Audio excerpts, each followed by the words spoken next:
السلام عليكم ورحمة الله وبركاته. أهلا بيكم في حلقة جديدة من وصفات أميرة. وحشتوني وحشتوني قد الدنيا. يا رب تكونوا بخير يا حبايب قلبي يا رب.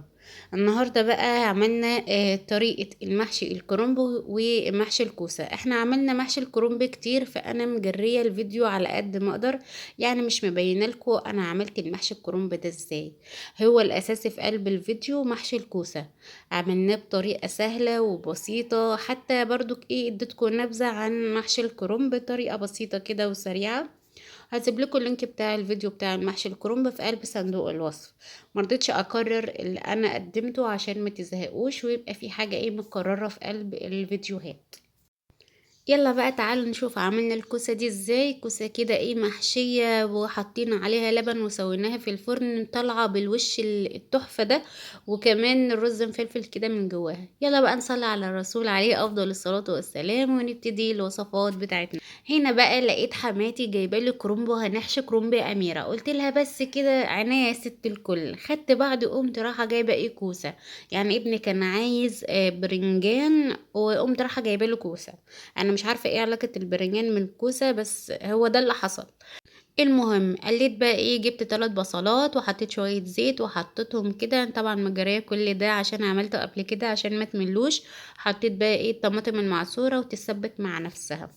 وهنا بقى الكوسه كنت غسلتها، وفي ناس بتحب تقشرها وفي ناس بتعملها بقشرها. انا ما بين البنين جبت الشوكه وبشكل كده طولي وادتني الشكل الحلو ده. وهبدأ ان انا احفرهم من جوه.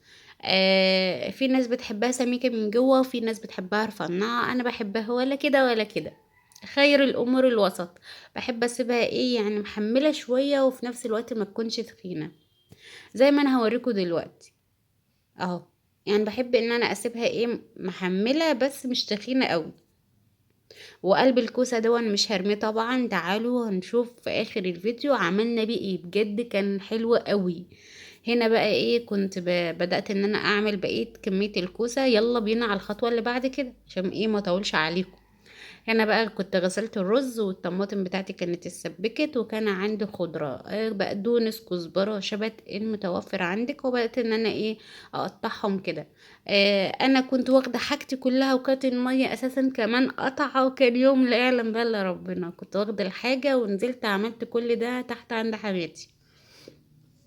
قلت الم الحاجة كده وانزل اطبخ النهاردة تحت.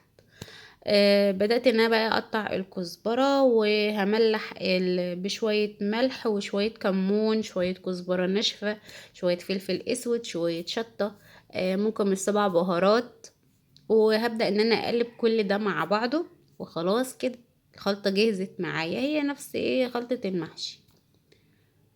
خلاص كده مفيش اي افتكاسية ولا اي حاجة، هو خلطة المحشي اللي احنا متعودين عليها.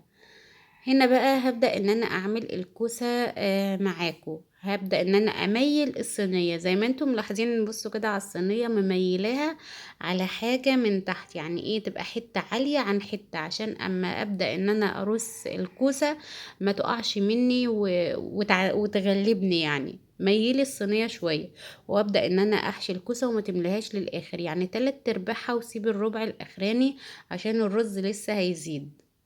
هبدأ بقى ان انا ارص كل الكمية، وهو كان كيلو كوسة، يعني ما كانش كتير ولا اي حاجة، هو كان كيلو. ومش هيملى الصينية. هقول لكم بقى دلوقتي هعمل علشان الكوسة تفضل واقفة كده يعني ومتماسكة وما تقعش مني وتقعد تتدحرج وكده. هقول لكم هعمل دلوقتي. اللهم صل وسلم وبارك على سيدنا محمد يا حبيبي يا رسول الله. هنا خلاص بقى.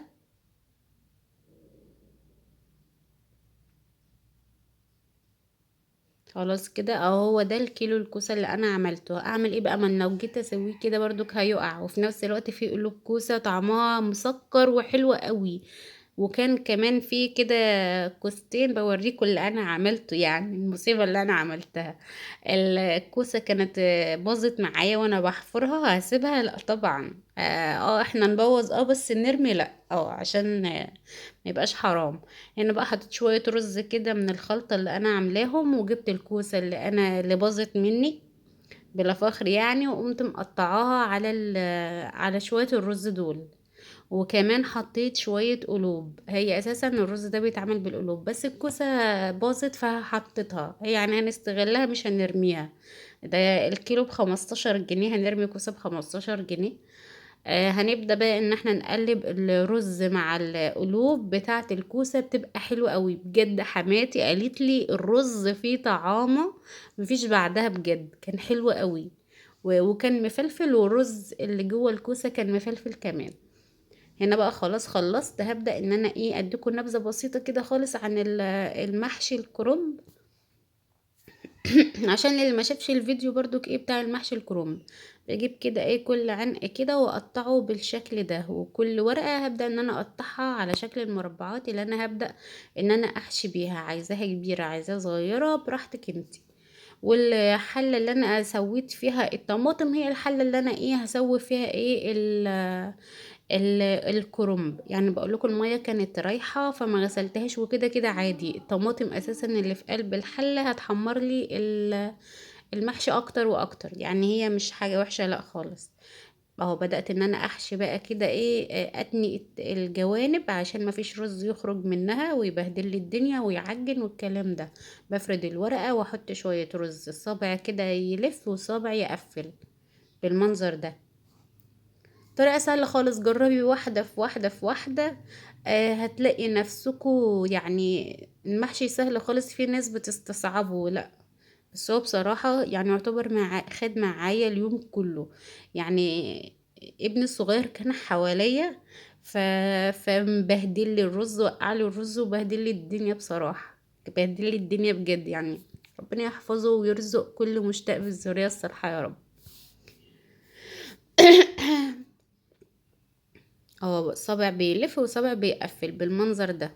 انا ما يعني ما في بقى فيديو اللي هو بالتفصيل زي ما انا قلت لكم، هسيب لكم اللينك بتاعه. خلاص كده. كده خلاص حضر. خلصت محشي الكوسة ووحشي ال الكرنب. معرفتش بقى ان انا احضره هنا عشان الاستاذ الصغنن بتاعي. دخلت على المطبخ اهو، ده عملت حلتين، حلة كبيرة شوية وحلة صغيرة شوية. يعني انا كنت بصراحة هعلق على اللي هي في الحلة الألمونيا، بس انا استكترتها قلت لا هيبقى كتير مع الكوسة، هيبقى كتير. وبعدين هو مفيش حد، يعني احنا ما احناش كتير يعني. انا وجوزي وحماتي وجنى والسيد محمد لسه صغنطط، يعني احنا مش كتير. قلت خلاص هعمل الحلة الصغيرة وشوية الكوسة معاهم. وفعلا الأكل كان كتير والبركة كانت كتير والله. يعني الأكل بتحطيه يعني بتشيليه زي ما هو. فعلا فعلا في بركة. يعني حماتي بتقول الأكل كتير، احنا كلنا وشبعنا والأكل بحاله. قلت لها البركة، هو فعلا شهر البركة والله.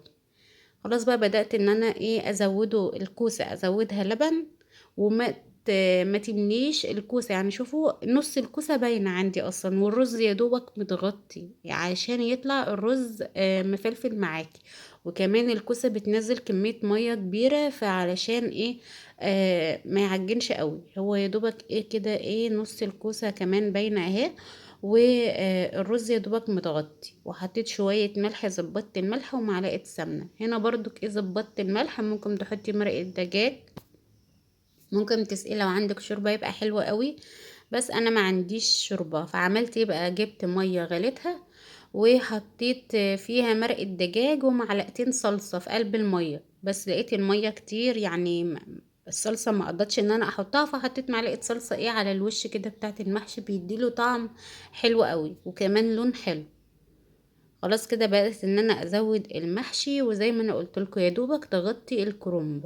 يعني لو ما تزودهوش قوي عشان ما يعجنش منك، هو يا دوبك بتغطي المحشي كده من فوق. اهو بدأت اهو زي ما انتوا شايفين يا دوبك كده متغطي، يعني جزء من المحشي كمان باين. وبدأت ان انا احط ورقة بقى من الورق الاخضر بتاع الكرنب عشان ما يفكش مني. ممكن تحطي طبق وممكن تحطي ورقة، ويستحسن الورقة دي. بعد كده بتغطيه بقى على نار فوق الوسط شوية، واول اما يتشرب منك بتوطي عليه. وهنا كمان كنت دخلت محشي الكوسة معايا في الفرن. وقلت في الوقت ده بقى اعمل شوية سلطة حلوين كده، وقلت لبنتي برضك انت عليك البطاطس، والله عملت البطاطس بطريقة هوريها لكم حلوة قوي. يعني عايزين بقى طريقة البطاطس اللي انا هوريها لكم دلوقتي، ويعني قولوا يا جنى عايزين طريقة البطاطس، هعرف انكم ايه شاهدتوا الفيديو للاخر. يعني اللي هيقول لي ايه بقى، ممكن يا جنجون كده او يا جنى طريقة البطاطس المحمرة بتاعتك، او نشجعها برضك لما تلاقي في تشجيع كده ايه يعني، تفرح كده ونفسها تتفتح على الاكل، ان هي تطبخ وتعمل كده وتشتغل في المطبخ. خلاص كده بقى الكوسة كانت زي الفل، شوفوا مش ملسوعة مني ولا اي حاجة من تحت، واخدة وش حلو قوي زي الرز المعمر، فكرة الرز المعمر.